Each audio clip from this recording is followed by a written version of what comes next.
This is an ABC News special report. Now reporting, David Muir. Good afternoon. We're coming on the air. We want to take you to live pictures right now because Vice President Kamala Harris is about to come before the cameras at her alma mater, Howard University in Washington, D.C., to concede her loss to former President Donald Trump. The vice president, of course, hoped to give a different speech last night, but here she is today after learning that she has lost the election to the former president. She's at her alma mater in Washington, D.C., where so many supporters had gathered last night hoping that they would hear a much different speech from the vice president. Today, delivering this speech. Good afternoon.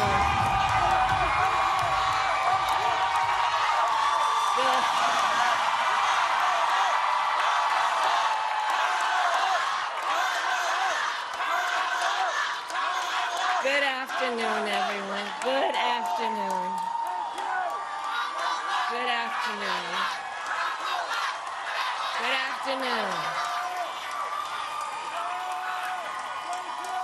Thank you all. Thank you, thank you. Thank you, thank you. So let me say, and I love you back. And I love you back. So let me say, my heart is full today. My heart is full today, full of gratitude for the trust you have placed in me, full of love for our country, and full of resolve. The outcome of this election is not what we wanted, not what we fought for, not what we voted for, but hear me when I say, the light of America's promise will always burn bright. As long as we never give up, and as long as we keep fighting.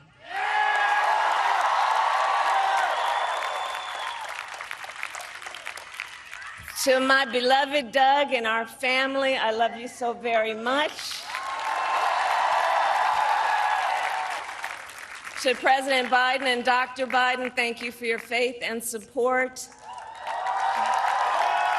To Governor Walz and the Walz family, I know your service to our nation will continue.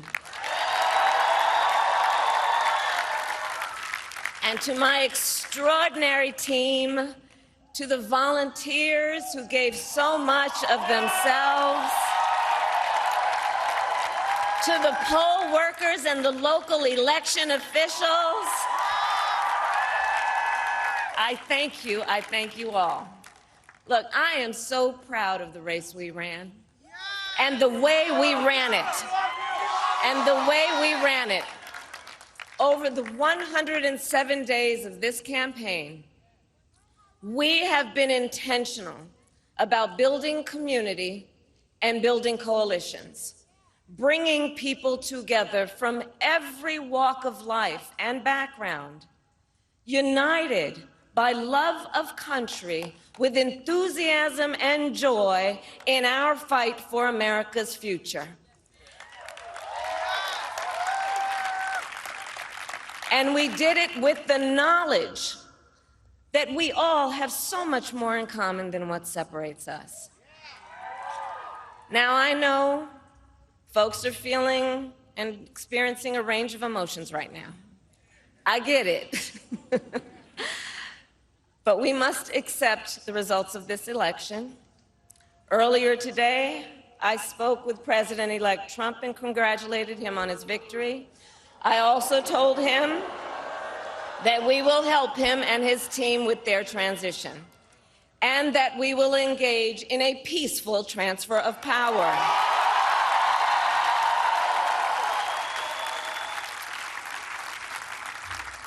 A fundamental principle of American democracy is that when we lose an election, we accept the results. That principle, as much as any other, distinguishes democracy from monarchy or tyranny. And anyone who seeks the public trust must honor it. At the same time, in our nation, we owe loyalty not to a president or a party, but to the Constitution of the United States.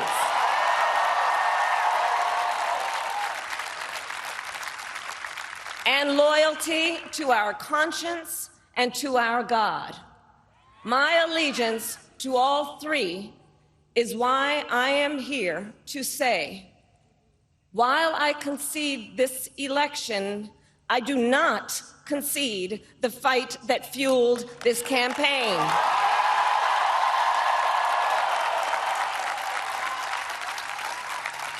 The fight for freedom, for opportunity, for fairness, and the dignity of all people. A fight for the ideals at the heart of our nation, the ideals that reflect America at our best. That is a fight I will never give up.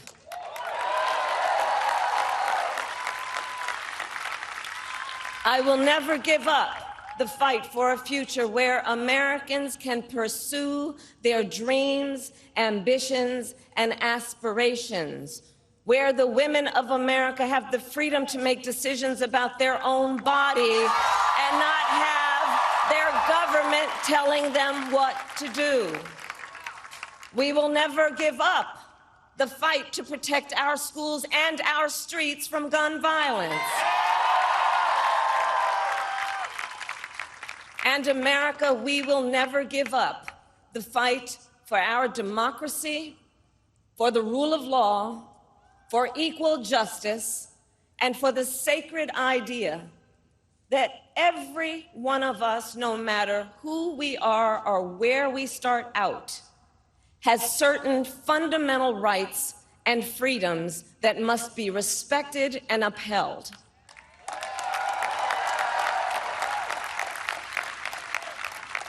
And we will continue to wage this fight in the voting booth, in the courts, and in the public square.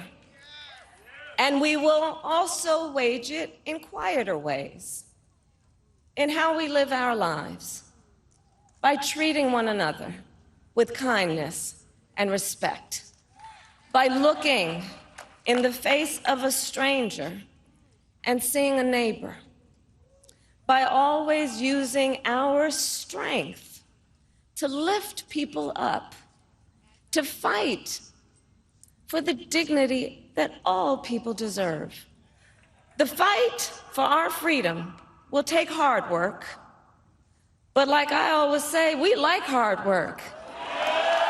Hard work is good work. Hard work can be joyful work. And the fight for our country is always worth it. It is always worth it.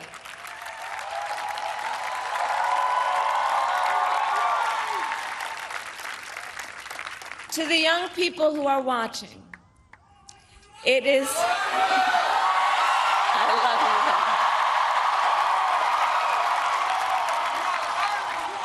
you. To the young people who are watching, it is okay to feel sad and disappointed, but please know it's going to be okay.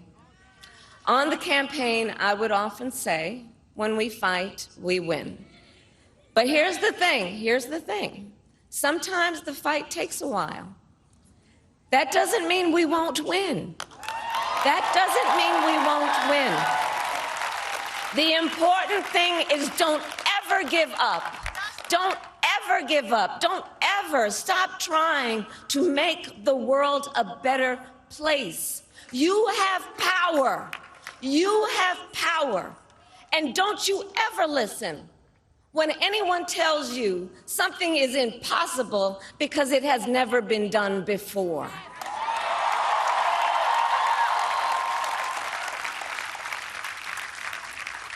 You have the capacity to do extraordinary good in the world. And so to everyone who is watching, do not despair. This is not a time to throw up our hands. This is a time to roll up our sleeves. This is a time to organize, to mobilize, and to stay engaged for the sake of freedom and justice and the future that we all know we can build together. Look, many of you know I started out as a prosecutor, and throughout my career, I saw people at some of the worst times in their lives.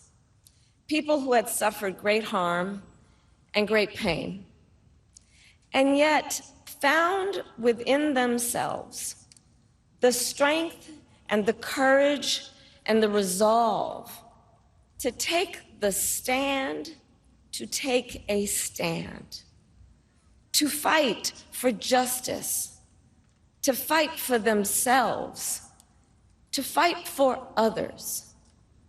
So let their courage be our inspiration. Let their determination be our charge. And I'll close with this. There's an adage an historian once called a law of history, true of every society across the ages. The adage is, only when it is dark enough can you see the stars. I know many people feel like we are entering a dark time, but for the benefit of us all, I hope that is not the case. But here's the thing, America, if it is, let us fill the sky with the light of a brilliant, brilliant billion of stars. The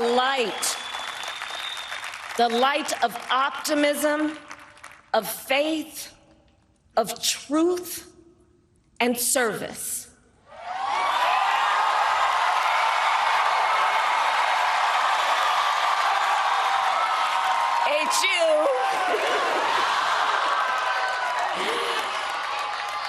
And may that work guide us, even in the face of setbacks, toward the extraordinary promise of the United States of America. I thank you all. May God bless you, and may God bless the United States of America. I thank you all. Vice President Kamala Harris at Howard University, likely the most difficult speech of her career, saying, "My heart is full of gratitude, full of love for our country, full of resolve."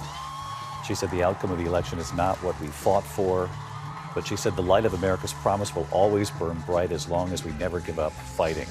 She talked about reaching out to President-elect Donald Trump today. She said we will help his team. We will engage in a peaceful transfer of power, to applause there in the crowd. She talked about her loyalty to the Constitution and her expectation that that same loyalty will be shared by the president-elect. And she added there, while I concede this election, I do not concede the fight that fueled this campaign, the fight for freedom, for opportunity, for fairness, and for the dignity of all people. I want to bring in our chief White House correspondent, Mary Bruce. She's right there in the crowd. She listened in on the speech. Mary Bruce, no question, a painful speech for the vice president to deliver. These are always difficult for whichever side loses.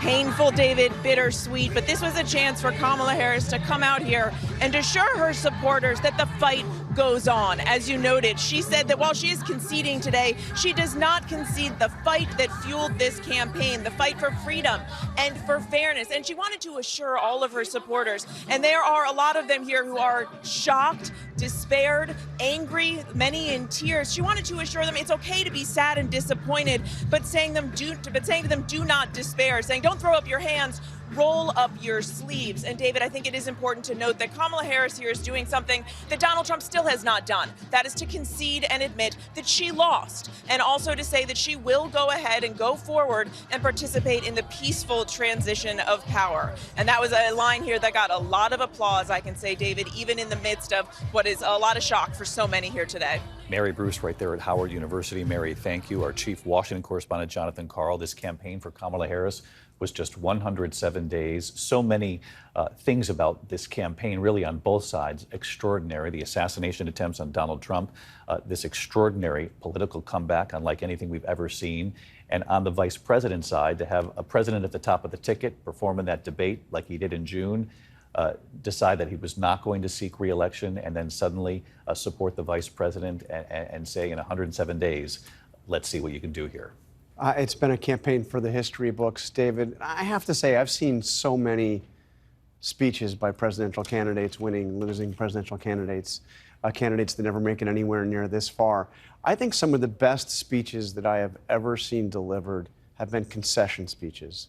I think of when Al Gore had to come out and address the country after the Supreme Court stopped the Florida recount, a race that ended really essentially in a tie, and had to address a very disappointed group of Democrats around the country and say, it's okay, I concede, I lost, I am now going to help George W. Bush in his transition. Or when John McCain came out and addressed supporters upset that Barack Obama had won.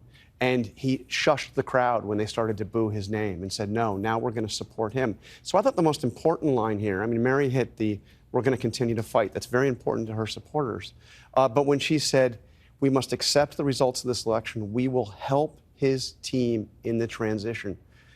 It's hard to imagine a more painful time to say that for Kamala Harris. She called him a tyrant, a petty tyrant, called him a fascist, and now is doing the right thing and saying the founding miracle of American democracy is we have a peaceful transition of power in the country. The loser wishes the winner well and helps them get started. And in fact, when she said we will engage in a peaceful transfer of power, that was the largest applause from the crowd gathered at Howard University. It was one of the best speeches of her campaign. I have to say, I think that was a very powerful speech. It was authentic. Yes. It was. And Linsey Davis, not lost on us where she gave this speech. She was hoping to give a different one at Howard last night. This is her alma mater. She spoke of service there and also got a big reaction from the crowd. But no doubt, many young people in that crowd from that university community hoping that she would have made history. And I was struck, David, by the close-up shots of the tears streaking the faces of the young people when she addressed them directly and said, it's going to be okay. I think that people needed to hear that from her in moving forward. And of course, it is at Howard University, the backdrop of all of this. She talked about in her memoir that she decided that she would go there because it was a good place to start off her career at the alma mater of Thurgood Marshall. And in 2017, just a year after she had become only the second elected black female U.S. senator in this country, she gave a commencement speech there. Much different speech from today. And yet, she talked about how I know sometimes we're afraid of falling short. It's not that we don't know what we should do. It's not that the bar can sometimes feel too high. It takes so much time and effort to reach it, so much sweat and so many tears. And being human, we sometimes fall short, and that's okay. And I think that we heard a lot of that sentiment really today. Of course, as we've said, not the speech that she expected to give. She had hoped to give. And she talked about that wonderful piece of writing that spoke of in the darkness, you see the most brilliant of stars. Just behind you there, Rick Klein is actually still standing after being here with us on the air until 5:30 in the morning when the race was called. And Rick, just bring us up to speed. Obviously, Donald Trump, the president-elect, well above the 270 electoral votes he needs. There's 2 states outstanding here as this stands, Rick, and he will win the popular vote as well, which is a different scenario than the last 2 times he ran. That's right, David. This is the electoral map as it stands at this hour, and we spent so much time over the last days and weeks talking about the battleground map, the paths to 270. Donald Trump bulldozed through basically all of those paths. In the battlegrounds, we saw last night play out in a way where he took North Carolina and Georgia, securing the 2 southern states, took then the big prize of Pennsylvania, breaking the big wall, the blue wall, and then the clincher in Wisconsin. This afternoon, ABC News projects that Donald Trump will also win the state of Michigan. So all 3 states in the blue wall. Right now, he is up in the vote count in both Arizona and Nevada. Very possible that he wins all 7 battleground states. And he did it by turning red places a little bit redder, by turning purple places red, by turning blue cities just a shade more Republican. He got record numbers of Latino voters for a Republican candidate. And at the end of the night, a remarkable achievement. He is now almost 5 million votes ahead of Kamala Harris. He cracks 50%. He is going to get a majority of voters for the first time in any of his 3 runs for president, David. And he heads to Washington now with a Republican Senate. They've taken back control of the Senate. The House still has not been projected by ABC News. So a lot of change in Washington, and the voters sending a very clear message with what we saw overnight here. Our coverage continues on ABC News Live, abcnews.com. I'll be back with the entire team for World News Tonight. For many of you here in the East, your early evening local news is on, and I'll see you right after. Until then, good day. This has been a special report from ABC News.